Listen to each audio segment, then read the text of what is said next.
സ്രോതസ്സുകളായ തടയണകളിലെ മണൽ നീക്കം ചെയ്യണമെന്ന് Kerala water authority employees union Kasaragod ജില്ലാ സമ്മേളനം ആവശ്യപ്പെട്ടു. സമ്മേളനം CITU ജില്ലാ ജനറൽ സെക്രട്ടറി പി മണിമോഹനൻ ഉദ്ഘാടനം ചെയ്തു. Press club junction, Kasaragod. Kasaragod ജില്ലയിലെ വിവിധ കുടിവെള്ള സ്രോതസ്സുകളായ തടയണകളിൽ ജലസംരക്ഷണത്തിന് ഭീഷണിയായി വളരെയധികം മണൽ കെട്ടിക്കിടക്കുന്നുണ്ട്. ഈ മണൽ നീക്കം ചെയ്താൽ കുടിവെള്ള സ്രോതസ്സുകളിൽ സംഭരിക്കാവുന്ന ജലത്തിന്റെ അളവ് വർദ്ധിപ്പിക്കാനാകും. മഞ്ചേശ്വരം താലൂക്കിലുൾപ്പെടെ മാർച്ച് മാസം കഴിഞ്ഞാൽ കുടിവെള്ളം തടസ്സപ്പെടുന്ന നിലയാണുള്ളത്. അത് പരിഹരിക്കുന്നതിന് തടയണകളിലെ മണലും മാലിന്യങ്ങളും നീക്കം ചെയ്യുന്നതിനുള്ള നടപടി സ്വീകരിക്കണമെന്ന് Kerala water authority employees union Kasaragod ജില്ലാ സമ്മേളനം ആവശ്യപ്പെട്ടു. സമ്മേളനം CITU ജില്ലാ ജനറൽ സെക്രട്ടറി പി മണിമോഹനൻ ഉദ്ഘാടനം ചെയ്തു. കഴിഞ്ഞ നിരവധി വർഷങ്ങളായിട്ട് നമ്മുടെ സാമൂഹ്യ മേഖലയിലാകെ ചർച്ച ചെയ്യപ്പെടുന്ന വിഷയമാണ്. നമ്മുടെ പൊതുസമ്പത്തിന്റെ ആസ്തിയെ സംബന്ധിച്ചും അത് നമ്മുടെ സമ്പദ്ഘടനയിൽ വഹിച്ചിട്ടുള്ള പങ്കിനെ സംബന്ധിച്ചെല്ലാം നമുക്കറിയാം. 2008 സാമ്പത്തിക മാന്ദ്യം മാത്രം പരിശോധിച്ച് നോക്കുകയാണ്. ലോകത്തിലെത്താകെ പുറകലിച്ച് നിന്നപ്പോ ഇന്ത്യ വേറെ അനുഭവം ഉണ്ടായി. കാരണം ഈ പൊതുസമ്പത്തിന്റെ സമ്പന്നത ഉണ്ടായി.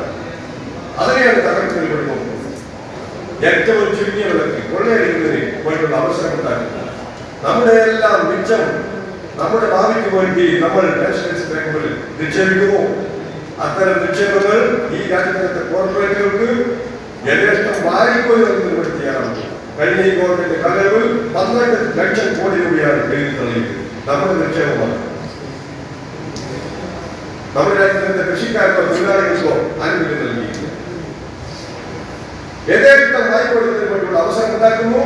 ഒരു നിശ്ചിത കാലയളവ് കഴിഞ്ഞാൽ അത് എഴുതുന്നതിന് വേണ്ടി അതിന്റെ അർത്ഥം എന്ന് പറയുന്നത് നമ്മുടെ രാജ്യത്തിന്റെ പൊതുസമ്പത്ത് വാരിക്കോരി കൊടുക്കുന്നതിന് തുല്യമായിട്ടുള്ള സമീപനമാണ്. നമ്മുടെ പൊതുമേഖലാ സ്ഥാപനങ്ങളുടെ ഓഹരി വളഞ്ഞ വഴിയുടെ വിൽപ്പന നടത്തുന്നു. നമ്മുടെ നാണയത്തെ കാത്തലിക് സഭയുടെ 51% ഓഹരിയും വിദേശ വിദേശങ്ങൾക്ക് ഉൾപ്പെടെ വിൽപ്പന നടത്തുന്ന സാഹചര്യം നമുക്ക് കാണാൻ കഴിയും. യൂണിയൻ ജില്ലാ പ്രസിഡന്റ് S ഗോവിന്ദരാജ് അധ്യക്ഷത വഹിച്ചു. വൈസ് പ്രസിഡന്റുമാരായ VV പവിത്ര മോഹനൻ രക്തസാക്ഷി പ്രമേയവും BV പ്രിയേഷ് അനുശോചന പ്രമേയവും അവതരിപ്പിച്ചു.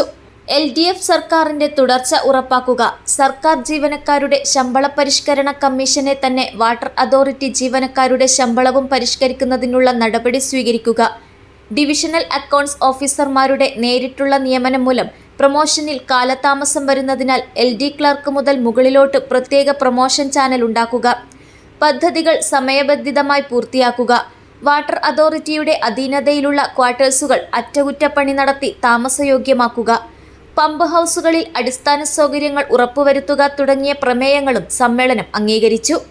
സമ്മേളനത്തെ NGO യൂണിയൻ സംസ്ഥാന സെക്രട്ടേറിയറ്റ് അംഗം V Shobha, Kerala water authority pensioners organisation സംസ്ഥാന കമ്മിറ്റി അംഗം MV രാഘവൻ, ജില്ലാ president Kumaran Nair, association of Kerala water authority officers സംസ്ഥാന സെക്രട്ടേറിയറ്റ് അംഗം TV ശ്രീനേഷ്, യൂണിയൻ സംസ്ഥാന സെക്രട്ടറിമാരായ A രാജു, A സുധാകരൻ, സംസ്ഥാന സെക്രട്ടേറിയറ്റ് അംഗം EP ഫിറോസ് എന്നിവർ അഭിവാദ്യം ചെയ്ത് സംസാരിച്ചു.